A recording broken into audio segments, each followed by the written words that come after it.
All right. Well, thank you, Marilyn. And she's right. I went to a council meeting one night. I was given a report is what I was doing. And the mayor said, boy, we see you around here a lot. We should probably get you a desk. And I laughed and I go, well, yeah, that'd be a good idea. And little did I know. So I'm the director of Merit. Merit is a nonprofit.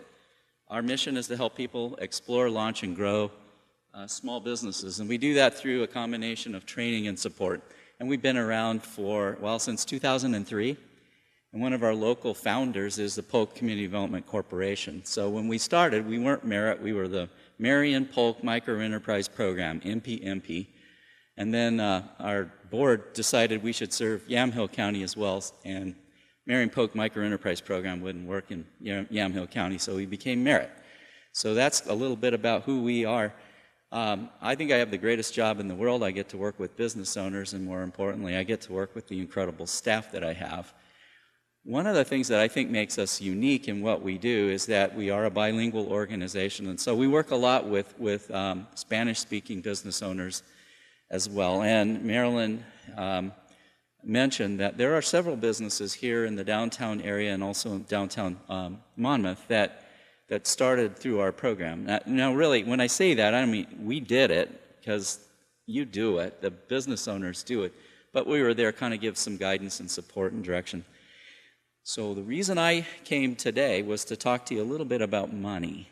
Is anybody here interested in money? Yeah. So because we work with smaller businesses, I'm going to talk today about a couple of resources that are really more along the lines of alternative sources of funding, and I'll mention the others as well. One of the things that I will leave in the room somewhere is a financial resource guide that we put together. It's been a few years back, so most of it's still accurate. We're in the process of updating it. But at the time when we did it, it was an exhaustive look at all the funding sources, business funding sources in the Mid-Valley. So I'll leave those for you, and that will give you some direction. Generally, when somebody comes to me and they're looking at borrowing money for their business, and they're wanting to know, well, where should I go look? I send them back to their banks, because lending, like so many other things, the way you do your business, it's all relational. It's all in how you connect with each other, and though they have criteria, a lot of times lending decisions are made on things that you really can't measure or even identify. They're more having to do with you and how that person perceives you. So that's really the best first place to start. Now, one of the things that we find a lot is that, well, during the downturn, banks stepped away from their customers. Lines of credit, which were probably the most popular for retail businesses, evaporated. But that's started to come back now. So we see banks now once again interested in loaning money. So that's a good place to start.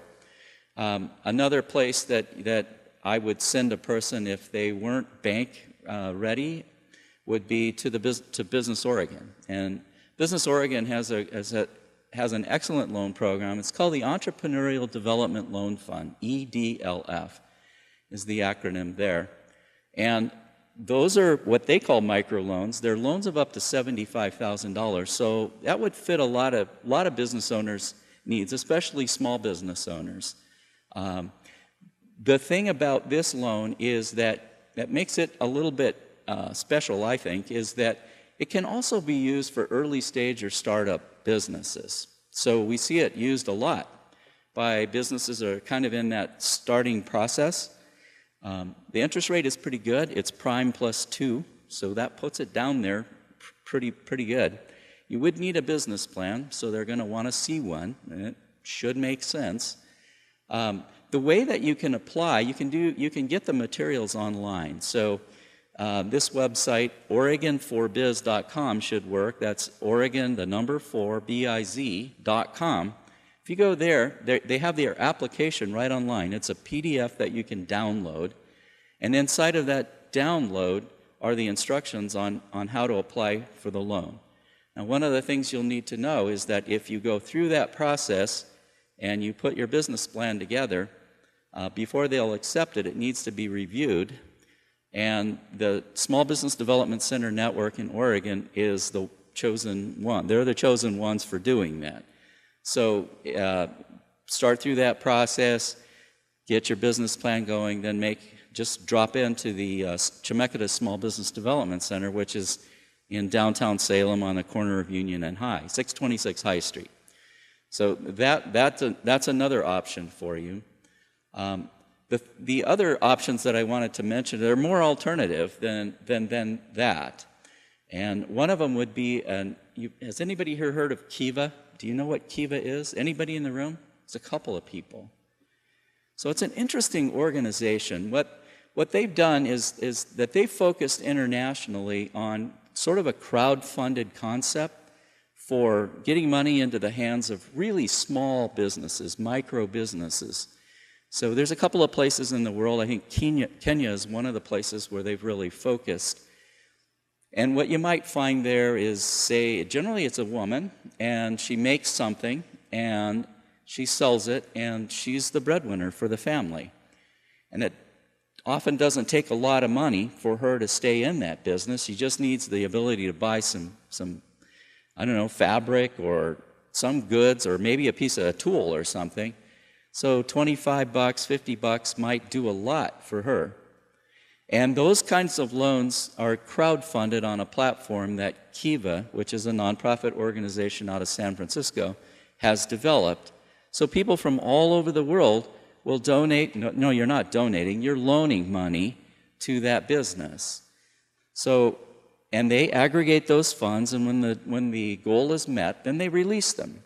It's a wonderful program, and it's been around for probably close to a decade. About 3 years ago, Kiva decided that they would implement a domestic version of that program. And Oregon was one of the states that they started in.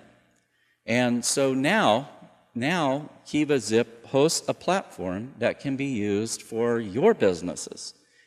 And it operates on the same model. It aggregates the crowdfunding of loans, and they've raised the loan limit. The loan limit is now $10,000. So it's a way for a small business to borrow money that comes from a multitude of lenders. Typically, these are loans of $25 or more. And once the lending goal is met, then Kiva releases the dollars to the borrower. Now, one of the really cool things about this is that the interest rate on it is 0%. There is no interest on these loans. And Kiva has about a 95% repayment rate on these loans. So it's working. There are a couple of businesses here in Polk County that we've worked with to get those loans. One of them is here in Independence, Ladies of Liberty. Probably everybody here knows Diane Bishop. But Diane went through the process of getting a Kiva Zip loan. In the U.S., they're known as Kiva Zip loans. And the way that process worked for her is she came to us because we are a Kiva trustee. And what that did for her is it gave her a partner, but it also gave, it lowered the threshold that she had for local support before Kiva would open it up to the international community for lending. That is, that's one of the keys to this loan is it's a relational way of lending. They don't ask for security. Their security really is the relationship that either you have with a trustee or you have with your friends and your local community. You don't need to go through anybody to apply for a Kiva Zip loan. You can just go right to their website. It's zip.kiva.org, and right there online you can apply for a loan. Now, one of the keys to being successful at getting the loan is that you got to be pretty good at social media, because this is a crowd-funded process. You've got to get the word out to your friends. So you got to be using Facebook. You got to be telling everybody you know. If you can get Emily at the paper to write an article about it, that would be even better. But you got to get the word out that you're fundraising. Kiva will hold back on posting your application onto their platform until you reach a threshold that they designate. The last one that we worked with, that borrower had to come up with about 5% of the amount requested before it went live on the Kiva Zip website. Now, what's exciting about this is borrower or lenders from all over the world loan you money. So you might have people from Sweden, Denmark, Australia, Africa loaning you money, $25 at a time, and when it finally reaches your goal, then Kiva releases the funds to you, generally through an EFT process, and then 30 days later you start repaying the loan. As your loan is paid back, the people that have invested in you get repaid. So the money comes back to them. Unlike the local investment opportunity network types of crowdfunding that are starting to kind of happen these days, this does not repay those loans with a dividend. So I'm a Kiva lender. You can be a Kiva lender. You can go on this website. You can see what other businesses are looking for money. You can make a loan, $25. Right now I'm helping out a woman who's building a tea business in Fairbanks, Alaska. I've never met her, but I'm getting paid back, and as she gets her business going, everyone else gets paid back as well. It really presents some really interesting opportunities for us here locally as well, because we want our businesses to succeed, right? So there is the borrowing side of Kiva that's really cool, but the other aspect of this that I think is even more interesting is the opportunity to come together locally and invest in businesses and get repaid. And I know that, well, Sean, you're in the back of the room now, I believe. I'm not sure who that is. Is that Sean? Okay, he's here. I know we've had some conversations about, well, how do we create funds or avenues so that local people can support the businesses that they love? And I think this is a way that we can do that. I'd be really interested in knowing if any of you find that exciting as well and would be open to becoming a part of something like that. And if you are, tell me today, or tell Sean today, so that we can kind of start to figure out who you are and maybe start to organize some local efforts to fund our local businesses. So that's kind of how Kiva Zip works. I have some information here. It has their website on it anyway. You can get going right away on a Kiva Zip loan. And if you would like to, once you get into it, you'll see that there's a place where you can check and say, I have a trustee, and here's who my trustee is.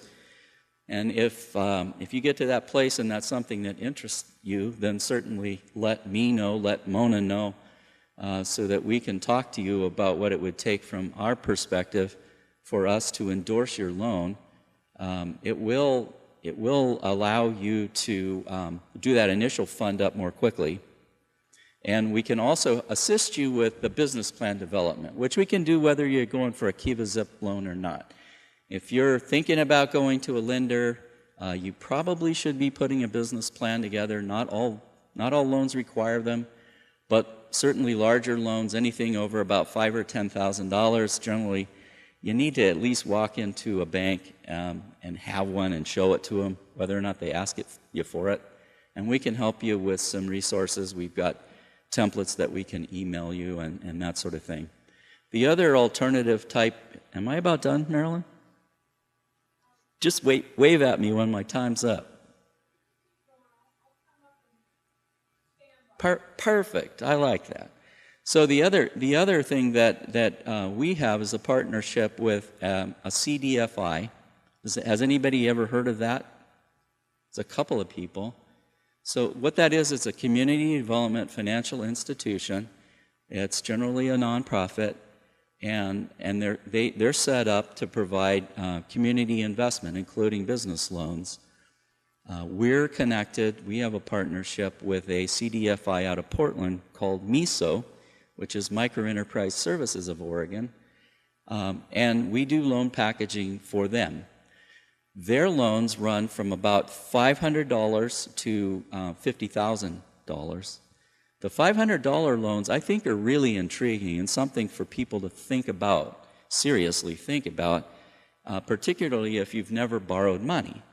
Because what it does is it gives you a simple way. These are credit builder loans. They're small dollar amounts that are lent out for the purposes of, as you repay them, that gets reported back to a credit bureau, which causes your credit score to rise. So it's a strategy that you can use to improve your credit position so that down the road, when you need larger amounts of money, you've done the work of building up your credit score. So talk to us. We can help you get one of those. But these loans can go up to $50,000 and still be considered micro loans. There are 3 Small Business Administration approved micro lenders in the state, and MISO is one of those 3. So that's one of the reasons we've chosen them as a partner. Those funds are available here in Independence. So businesses that are interested cannot get the money from the bank. You might want to look into this. I do have some information, rate sheets from MISO, and I'll leave some cards so you can contact me and I can get you connected through that process. That does require a business plan. Again, we'll give you the templates, we'll give you feedback, we'll walk you through the process of putting together your business plan. We try to make it easy for you. So that's what I got. Are there any questions? Yes.